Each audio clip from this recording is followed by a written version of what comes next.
Bonjour à tous, aujourd'hui on présente la Honda Civic EG4. La Honda Civic EG4 est un véhicule qui a été produit de 1991 à 1995. C'est la 5e génération des Honda Civic. Dans la 5e génération des Honda Civic, on a plusieurs modèles, comme la Civic EG3 de 75 chevaux, la EG4 de 90 chevaux, la EG5 de 125 chevaux et la EG6. La EG6, vous la connaissez sans doute si vous êtes fan d'Initial D. La fameuse Civic des Night Kids qui, elle, fait 160 chevaux. Dans les Civic que je viens de vous dire, c'est les versions hatchback. Il y a aussi les versions coupées. EJ1 de 125 chevaux et la EJ2 de 102 chevaux. Sur cette EG4, il y a deux motorisations. Tous les deux des 1,5 litre, mais on a le 1,5 litre, le D15Z1, le VTEC du coup, le VTEC E, qui est encore différent, il est un peu plus économique on va dire que le VTEC. Et on a le D15B2, qui lui n'a pas le VTEC, mais a aussi 90 chevaux. J'appelle le propriétaire. Salut. Dorian, enchanté. Enchanté. L'heureux propriétaire de cette Civic. C'est ça. Dis-moi pourquoi avoir choisi une Civic et pas une autre voiture? Et bah tout simplement parce que je voulais une voiture japonaise des années 90. J'ai eu l'occasion de la tester et puis génial comme voiture, donc voilà, je l'ai acheté. C'est ça, c'est la réputation des Civic, c'est les petits kartings japonais quoi. Voilà, c'est ça. T'en fais ce que tu veux. Bah surtout sur Combine-Fileté, ouais, c'est sûr que c'est génial. D'origine, c'est un peu bateau. Un peu comme ouais, pas mal de vieilles voitures. Ouais, mais voilà, c'est vrai qu'avec les Civic, ce qui est avantageux, c'est un véhicule de jeunes et le stock de pièces est immense. Ouais, bah c'est sûr, surtout sur les Honda, il y a beaucoup de sites comme Full Car Tuning ou même Honda Performance. On a énormément de stock de pièces et de pièces différentes, c'est pas mal de choix, ouais, c'est sûr. Et puis il y a beaucoup aussi de préparateurs au Japon qui font de la Honda comme Spoon ou Mugen, enfin il y en a énormément. Si on veut faire importer des pièces japonaises, c'est possible. C'est facile quoi. Ouais. Donc ça c'est un des premiers avantages d'avoir une Civic. Ça fait combien de temps que tu as cette Civic du coup? La C6 ça fait 2 ans, je l'ai eu en juillet. C'était ma première voiture, je l'ai eu 3 jours après que j'ai eu le permis. T'as pris ça en première voiture? Ouais, toute première. Waouh! Putain la classe quoi. Dès la première, c'est pas une 206, une 106, non il s'est dit moi je veux japonais, je veux du fiable. Ouais, quoi. voilà, je voulais pas un truc comme tout le monde. Je voulais vraiment quelque chose que je puisse m'amuser avec et puis quelque chose de fiable quand même. Je pense que c'est le meilleur choix que j'aurais pu faire en première voiture. Bah, niveau fiabilité, Honda c'est bien réputé par des moteurs increvables quoi. Bah, même sans huile, l'ancien moteur roulait quand même. Donc, Ne jamais rouler sans huile. Écoutez pas. Ouais, mais ça le fait quand même. Mais bon, vaut mieux remettre de l'huile, oui, c'est sûr. Ouais, mais après, avec les moteurs Honda, comme il y a le VTEC dedans, le VTEC en fait, c'est une histoire d'arriver à un certain nombre de tours, il y a un angle d'ouverture plus important et ça a tendance à prendre un petit peu d'huile. Voilà, et c'est pour ça qu'il faut vérifier constamment son niveau d'huile quand on a un moteur VTEC. Faut pas s'inquiéter que ça consomme un peu plus d'huile, c'est normal, c'est le VTEC. Vous inquiétez pas, le moteur il est bon, sauf si vous rajoutez 2 litres d'huile en 2 semaines. Posez-vous des questions quand même. Ouais, bah moi j'avais toutes les semaines, je remettais 2 à 3 litres d'huile dans le moteur. Ça fuyait de partout, c'était n'importe quoi. T'as couplé un VTEC à un 2JZ ou quoi là? Non, Là c'est n'importe quoi. Ouais, ça consommait, en fait tous les joints étaient morts. Soit je le refaisais, soit je faisais autre chose. Du coup j'ai fait autre chose, on va voir ça après. Cette Civic a quelques petites surprises. Bon, je propose qu'on fasse le tour du véhicule. Ouais, vas-y, carrément. Dis-moi tout sur les petites modifs que tu as fait du coup. Et bah déjà elle est sur Combine-Fileté. Je pense que c'est une des premières modifs à faire sur les Civic parce que les amortisseurs d'origine sont affreux. C'est un bateau. Ouais. Donc la Combine-Fileté, des jantes en 15 pouces. D'origine c'est du 13, donc là en 15 c'est le mieux. 16 c'est trop. Tes combinés c'est des quelles marques? C'est des quoi? C'est des D2. C'est pas D2. du Max Spinning Rod, c'est du D2, ça coûte super cher. C'est un minimum. Ouais, c'est un truc, je vais pas dire que c'est utilisé en compétition, mais c'est une très très bonne marque. Ah bah je peux te dire que ta tenue de route, combiné. la tenue de route avec du D2 c'est incroyable. Ouais, Parce que ça tient le bien. petit Coco une fois, là, il me voit en route de campagne, il est derrière. J'ai eu du mal à le semer. Hein. Elle marche bien ta voiture, mais je te suivais, c'est vrai. Ah il me suivait vraiment, je suis jaloux. T'as quoi sur la tienne? T'as pas de Combine-Fileté toi? Pas encore. Ouais, c'est pas le sujet de la vidéo et Non, on se mais concentre non, sur ta petite beauté. Du coup, tu m'as des petites jantes en 15 pouces combinées, Voilà. donc là on est sur le châssis. Les freins, t'as changé quelque chose? Les freins, non, pour l'instant j'ai tout d'origine, j'ai juste mis du Brembo à l'avant, mais c'est du truc style origine quoi. C'est des. Tu peux regarder à l'avant, ils sont ventilés, les disques. Et puis les plaquettes, c'est du Brembo aussi. À l'arrière, je crois que c'est. Ouais, un petit détail que je vais préciser sur la vidéo. les petites rainures là sur les disques, je sais pas si on les verra bien. Ça veut pas dire que c'est des disques ventilés, hein. Ça c'est juste pour la poussière de freinage. Les disques ventilés, on a un espace entre les... Bah là on le verra pas. Je vous mettrai une petite photo qui vous montrera bien qu'entre un disque plein qui n'est pas ventilé et un disque ventilé, vous verrez qu'entre deux il y a un petit espace avec des petites rainures qui va faire que quand on roule, l'air va se mettre dedans et va bien faire en sorte que le frein reste bien frais et ne surchauffe pas. Au niveau de l'intérieur, l'intérieur, il n'y a pas grand chose. Il y a un short shifter, un volant, et voilà, c'est tout pour l'instant. j'adore ton volant. Ouais, il est cool. Il est magnifique. C'est un Momo, je sais pas si c'est un vrai, parce que je l'ai eu avec la voiture. Si, il y a un quick release aussi, je peux enlever le volant. Tu peux retirer le volant? Ouais. Oh, montre-nous Je peux ça. te le faire si tu veux. Et voilà. C'est génial. Et ce qui fait digne. Ouais,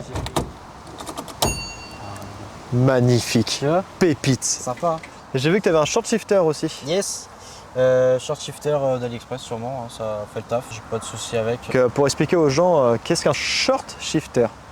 Ouais, alors ça permet de limiter le débattement au niveau du passage des vitesses. Donc entre la 3 et la 4 par exemple, t'as moins de débattement tout simplement, tu passes les vitesses plus rapidement. Ce qui fait que tu perds pas en vitesse, tu perds pas de, Tu perds pas moins de temps, puissance en fait quoi. En fait. C'est ça. Pour revenir sur la voiture, on va parler de l'échappement. Dis-moi tout, qu'est-ce qu'il y a eu de fait sur l'échappement? Et ben l'échappement, alors le collecteur il est d'origine pour l'instant, ensuite j'ai encore mon catalyseur. Normalement il y a un silencieux intermédiaire. Moi je l'ai plus, j'ai juste une ligne en inox, le diamètre je sais plus, et avec un silencieux final, un SRS. C'est la réplique du Spoon N1. Du coup c'est pas le vrai Spoon, hein, c'est un SRS. Et qu'il a un son bien aigu quoi, grâce au ouais, VTEC. Si vous entendez une voiture qui arrive avec un son bien aigu, généralement c'est souvent une Honda parce que le VTEC ça agit sur l'arrivée d'air à un certain nombre de tours, ce qui fait qu'au début il va y avoir un son tout silencieux en mode bon. Et dès que le VTEC va se déclencher, ce sera bon. Et vraiment, on reconnaît le son d'une Honda grâce à ça. Et comme tu me disais, c'est que le VTEC, c'est pas que sur l'air, sur certains modèles, c'est autre chose. Ouais, Quoi. en fait, le vrai VTEC sur le B16A2 par exemple agit sur l'échappement, la came d'échappement et la came de l'admission. Sur celui-ci, il n'y a qu'un seul abracam et c'est qu'au niveau de l'admission qu'il y a plus d'air qui est engagé quand le VTEC est enclenché. Voilà, l'échappement reste classique. Ensuite, pour le VTEC économique, c'est encore différent. Quand il n'y a pas le VTEC, il est en 12 soupapes. Et quand le VTEC est enclenché, il passe sur 16 soupapes. C'est juste pour pouvoir gagner en carburant. Ouais, c'est ça la version économique. C'est pour ça qu'il y a le E derrière. C'est ça, il n'est pas fait pour la performance, il est juste fait pour rouler rouler tranquille, chill. Je vais faire une vidéo détaillée qui expliquera tous les moteurs VTEC et leurs spécificités. Qu'est-ce que le VTEC? Et le VTEC E, c'est vrai qu'il est vraiment particulier parce qu'ils ont cherché à faire un moteur économique avec ce fameux VTEC. Ils se sont servis du VTEC pour réduire la consommation de carburant. Alors que généralement, c'est l'inverse. Oui, bah oui, c'est sûr. Bon, ça marche plutôt bien. Tu m'as parlé d'une petite surprise, dis-moi tout. Bah, au niveau du bloc, c'est pas celui d'origine. Ah ouais? Et du coup, je l'ai viré. Le D15Z1, donc le VTEC Eco que j'avais, disparu. Voilà, il n'y a plus, il y a trop de problèmes avec. Donc j'ai changé, je swap par le bloc de la G5. J'aime bien comment tu as organisé le moteur. C'est tous ces petites attaches, je pense pas que ce soit d'origine. Non, ça c'est du AliExpress.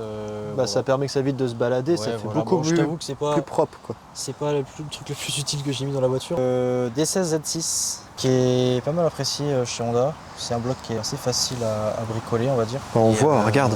Il y a de la place, ouais. Tu veux mettre un turbo par exemple. Là, il manque un truc. Hein. Impeccable, tu vois. Barre anti-rapprochement, ouais, alors ça, c'est, du M2. Non, c'est le truc le plus important quand tu mets des combines filetées. Parce que du coup, tu rabaisses ta voiture, mais le châssis a tendance à se plier. Si tu mets pas de barre anti-rapprochement, tu vas juste cramer ton châssis. Il est vraiment mais tout petit quoi. Ouais. Ton petit radiateur quoi. Celui-ci, je vais le changer aussi. Que dire de plus sur le moteur? Il est bien organisé. Il y a une petite batterie au fond à côté de la boîte à fusibles, ce qui fait que ça prend pas de place devant. Donc même pour l'eau et tout, ça évite que ça aille dessus. C'est vraiment pas mal bien pensé. Ouais, et ça par contre, ça me fait rire. En fait, c'est celui de l'ancien bloc. Donc il est rikiki et tu vois qu'il rentre dans le papillon au niveau de l'admission. Ouais. Tellement il est petit. On voit... Normalement, c'est censé se mettre dessus. Et là, tu vois que c'est dedans. Donc. Mais du coup, ça réduit pas ton entrée d'air? Si, c'est horrible. Là, je pense que j'ai 120 chevaux. Tu devrais peut-être l'augmenter. Ben, en fait, j'en cherche un, mais c'est introuvable. Je pense que je vais en prendre un de EG6. C'est un swap qui a été vite fait, je ne sais pas, mais en tout cas qui est bien fait, qui se fait discret parce qu'on dirait presque que c'est le moteur d'origine. Bah en fait, le bloc là existait du coup dans la G5. En fait, c'est facile, t'enlèves l'ancien, tu remets le nouveau. T'as pas besoin de faire des trucs adaptables. Ouais, tous les points, les supports, c'est les mêmes. Identique. Tu le poses, tu visses. tu démarres et c'est bon. Honda ont la réputation de toute façon d'être des vrais puzzles, quoi. Tu peux prendre des pièces d'une, mettre sur l'autre, c'est tout est presque compatible. Je propose qu'on aille faire le premier démarrage avec le petit son à l'échappement. Ouais, bah vas-y, carrément. Parce que je m'étais- Allez, pas à froid.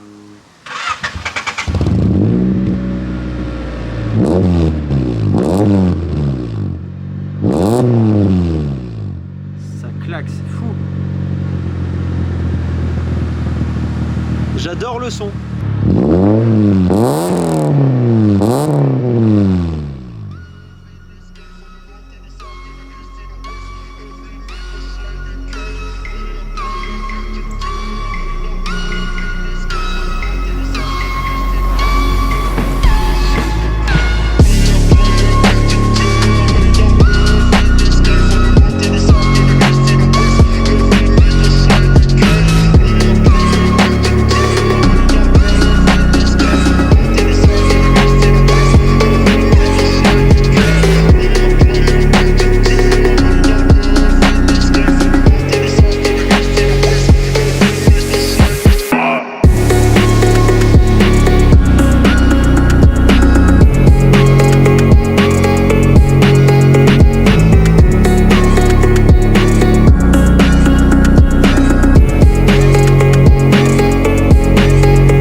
Bon bah là on va partir pour l'essai routier, voir comment roule cette petite Honda. J'adore ton volant, putain. Il est tout petit en plus, j'ai l'impression. Mais il est bien, franchement il est bien.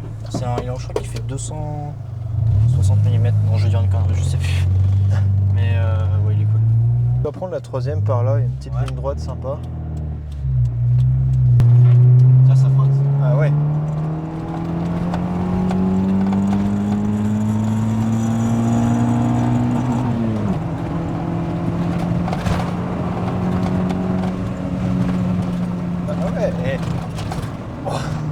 Ça bouge de partout. Ouais, mais c'est ça.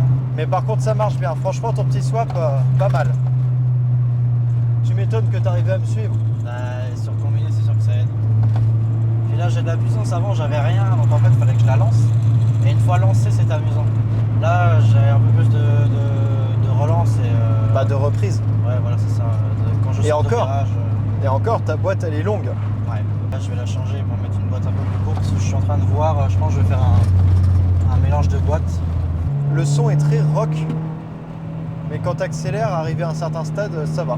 Genre là, tu dois être à quoi? Je suis à presque 5 000. Entre 4000, 4005, presque 5000. Bah, t'es dans le VTEC là, de toute façon. Ah, le VTEC est activé là.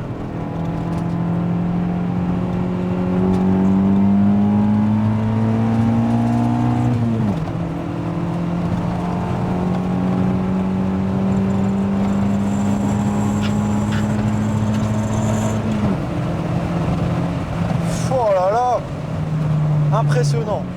Franchement, la signature Honda, elle est là. Quoi.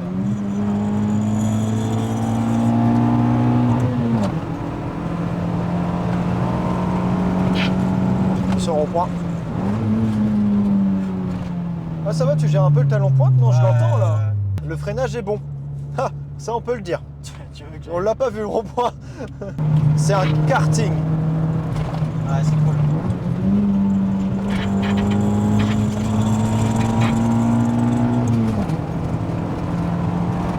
Oh, faut s'accrocher, hein, moi je vous le dis.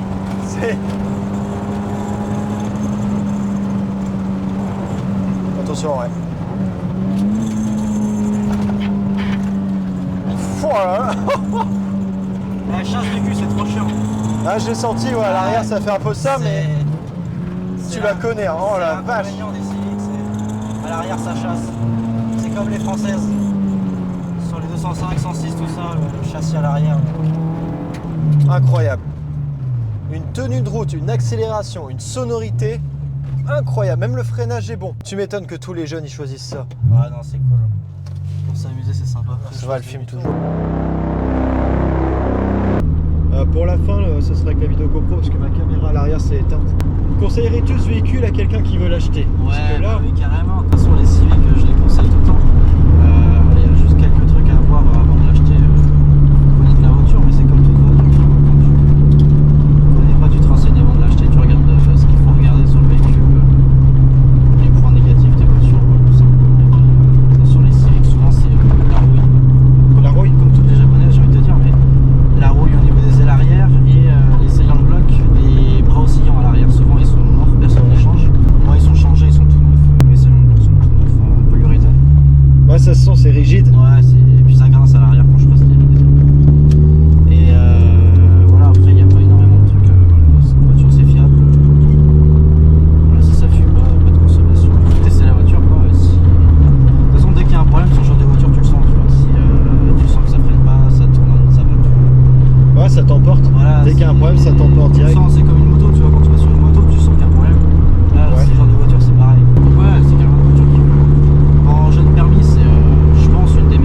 pas besoin de grand chose pour s'amuser, on a tout ce qu'il faut dans une Civic.